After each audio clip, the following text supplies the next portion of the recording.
Si Bossing Vic Soto, kilala bilang isa sa mga pinakamatagumpay na komedyante at host sa Pilipinas. Pero bukod sa kanyang nakakatawang personalidad at tagumpay sa Itbulaga, marami ring naging makulay na kwento ang kanyang buhay pag-ibig.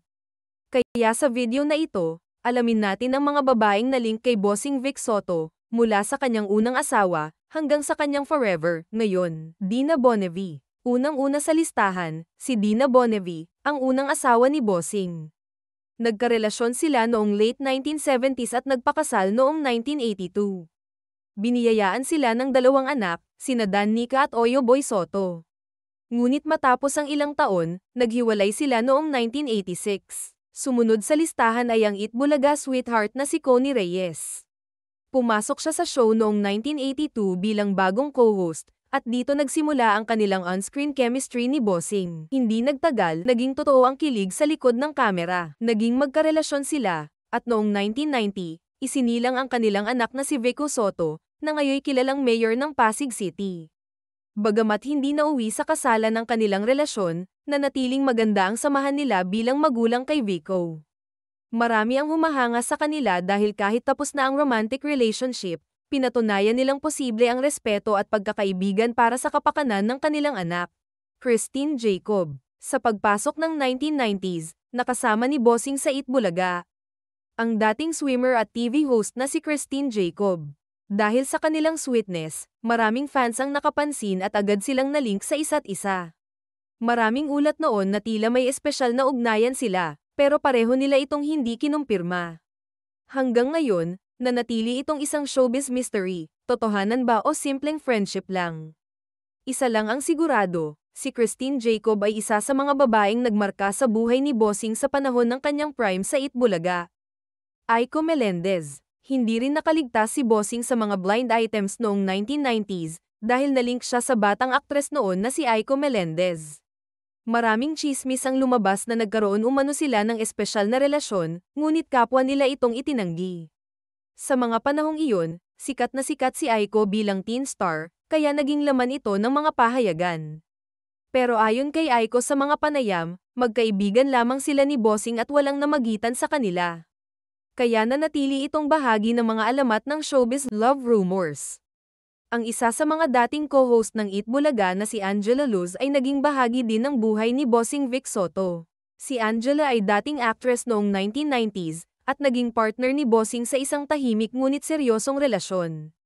Nagkaroon sila ng anak na si Paulina Soto, na ngayon kilala bilang isang artist at golf player. Kahit hindi nagtagal ang kanilang relasyon, nanatiling maganda ang samahan nila bilang magulang kay Paulina. Isa sa mga hindi gaanong napag-uusapan pero intriguing na nalink kay Bossing ay si Christine Florendo, isang dating aktres, dancer, at former Binibining Pilipinas candidate noong dekada 90. Nakilala siya bilang isa sa mga Viva Talents, at lumabas sa ilang pelikula at TV shows noong panahong iyon. Usap-usapan noon na nagkaroon sila ng special connection ni Vic Soto matapos silang magkasama sa ilang proyekto. Bagamat hindi nila kinumpirma ang kanilang relasyon, marami ang naniniwalang naging inspirasyon siya ni Bossing sa panahong iyon. Bukod kay Vic Soto, si Christine Florendo ay nalink din kay Raymart Santiago, isa rin sa mga kilalang aktor noong 1990s. Isa itong patunay na naging popular siya sa showbiz world noong kanyang kabataan, kahit maikli lamang ang kanyang panahon sa spotlight. Isa rin sa mga babaeng nalink kay Bossing Vic Soto ay ang tinaguriang Queen of All Media, Kris Aquino. Naging malapit sila noong early 1990s matapos silang magsama sa ilang pelikula at TV projects. Dahil parehong sikat at charismatic, mabilis silang naging close, at marami ang nakapansin sa kanilang magandang chemistry on-screen at off-screen. Lumabas noon ang mga balitang may special friendship umano sa pagitan nila, at ayon sa ilang ulat, muntik na raw itong mauwi sa mas seryosong relasyon. Gayunpaman, kalaunan ay nilinaw ni Vic at Kris na hindi sila naging magkasintahan, at tanging respeto at pagkakaibigan lamang ang namagitan sa kanila. Sa kabila ng mga chismis, nanatiling maganda ang kanilang samahan bilang magkaibigan, at pareho nilang iningatan ang professional relationship na nabuo sa kanilang trabaho.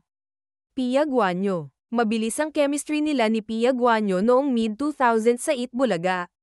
Magkasama silang nag-host araw-araw, at kalaunan ay naging opisyal na magkasintahan. Isa ito sa mga relasyon ni Bossing na naging bukas sa publiko. Ngunit matapos ang ilang taon, tahimik nilang tinapos ang relasyon bandang 2010. Sa kabila ng kanilang paghihiwalay, nanatiling propesyonal at magkaibigan sila sa Itbulaga, na pinuri ng maraming netizens dahil sa respeto nila sa isa't isa. At syempre, ang pinakahuling pag-ibig ni Bossing, si Pauline Luna Soto.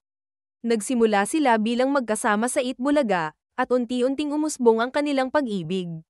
Sa kabila ng malaking agwat ng edad, pinatunayan nilang totoo ang kanilang pagmamahalan. Ikinasal sila noong January 30, 2016, at ngayon ay masayang namumuhay kasama ang kanilang anak na si Tali Soto. Isa sila sa pinakamatatag na showbiz couples sa Pilipinas. Ikaw, sino sa mga babaeng ito ang paborito mong love story ni Bossing? E-comment mo sa baba, at huwag kalimutang i-like, share, at subscribe para sa iba pang showbiz balita.